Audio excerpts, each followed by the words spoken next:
नमस्कार प्रेक्षकांनो, मालिकेच्या पुढील काही भागांमध्ये आपल्याला पाहायला मिळणार आहे की धनूचं लग्न तर ठरलेलं आहे, तिचा साखरपुडा कशा पद्धतीनं होतो आणि ऐन लग्न मंडपामध्ये धनूचं लग्न मोडतं. म्हणजे सामूहिक विवाह सोहळ्यामध्ये लग्न करायचं हा धनूच्या सासरच्या लोकांचा आग्रह असतो आणि त्यामुळं सूर्या त्याचबरोबर घरातील सर्वांना खूप आवडतं. एवढं सगळं झालेलं असतं, पण मध्येच आता तिच्या सासरची लोक कॉल करतात आणि सूर्याला सांगतात उद्याच्या उद्या साखरपुडा करायचा आहे. मग सूर्या त्या गोष्टीचीही तयारी करतो, पण ऐन लग्न मंडपामध्ये नक्की काय राडा होतो ते आपल्याला पाहायला मिळणार आहे.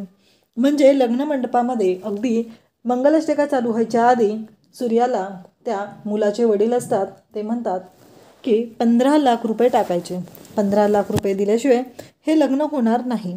हा सगळा डॅडींचा खेळ असतो. डॅडींना सूर्याची वाट लावायची असते, कारण 4 माणसामध्ये जर सूर्याने माझा अपमान केला असेल तर मीही सूर्याला सोडणार नाही असं डॅडींचं म्हणणं असतं.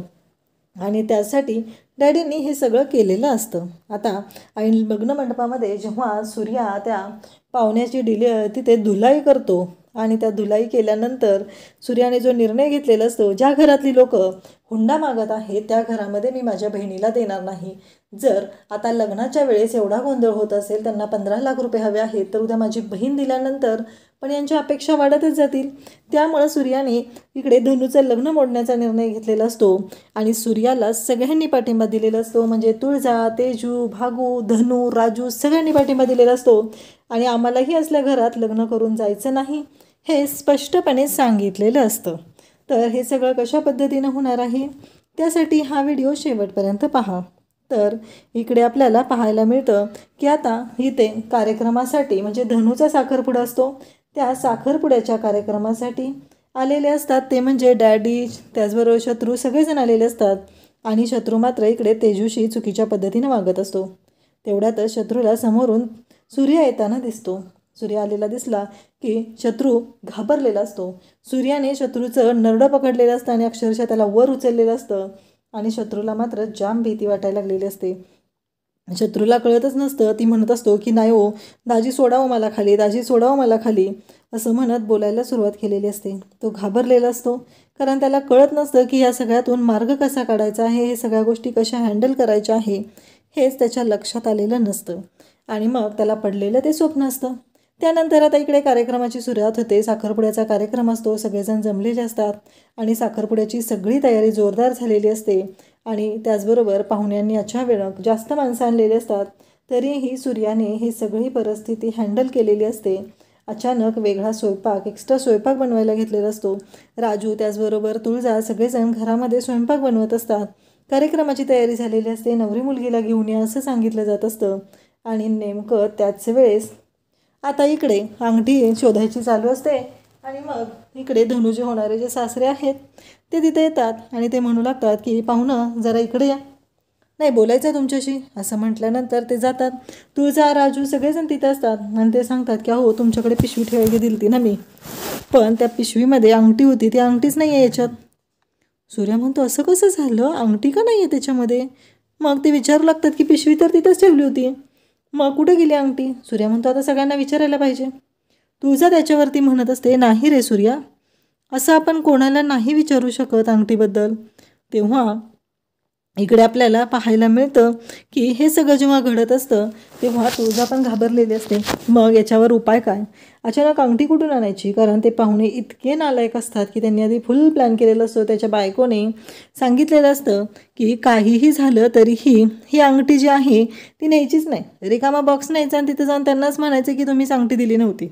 हे सगळं प्लॅनिंग त्यांचं ठरलेलं असतं आणि त्यासोबतच हे सगळं करण्यासाठी ते तिथं सज्ज झालेले असतात. आणि त्यासोबतच आपल्याला पाहायला मिळतं की जेव्हा या सर्व गोष्टी घडत असतात तेव्हा मात्र इकडे सगळेजण पाहत असतात. आणि मग तुळजाने तिच्या हातातली जी अंगठी असते ती दिलेली असते आणि सांगितलेलं असतं की ठीक आहे आता या पद्धतीने लग्न लावा. हे सगळं चाललेलं असतं आणि त्यासोबतच इकडे आपल्याला पाहायला मिळतं की आता ती अंगठी घातली जाते. अंगठी घालत असतात तेव्हा मात्र सगळेजण तिथं पाहत असतात आणि त्यासोबतच इकडे तुळजा त्याचबरोबर सूर्या सर्वजण तिथं असतात, सगळे आनंदात असतात. ते धनुच्या हातामध्ये ती अंगठी घातली जाते आणि सगळे खुश असतात. हे सगळं जेव्हा घडत असतं तेव्हा कोणालाच माहिती नसतं की ह्या अंगठीचा काय गोंधळ झालेला आहे. परंतु तुळजाला मात्र या पाहुण्यांचं वागणं खटकत असतं. तुळजा म्हणत असते की कसं शक्य आहे, हे असं का वागतात प्रत्येक वेळेस. हा प्रश्न तुळजाला पडलेला असतो आणि तुळजा त्या गोष्टींचा विचार करत असते. परंतु ठीक आहे, आता आपल्या घरचं लग्नकार्य आहे म्हणून तुळजा शांतच राहत असते. त्यानंतर साखरपुड्याचा विधी पार पडतो आणि मग त्या पाहुण्यांचा फोन येतो की आता मेळावा आहे तर आपण लग्न उरकून टाकूया. आता सूर्याने त्याही गोष्टीची तयारी केलेली असते. धनुच्या लग्नाचा खर्च म्हणजे आता सूर्या जो काही खर्च करणार असतो 3-4 लाख रुपये, तो एफ.डी करून ठेवायची असं ठरलेलं असतं. म्हणून तुळजाने आणि सूर्याने जाऊन ते एफ.डीची पण तयारी केलेली असते. ते एफ.डी करून आलेलं असतात.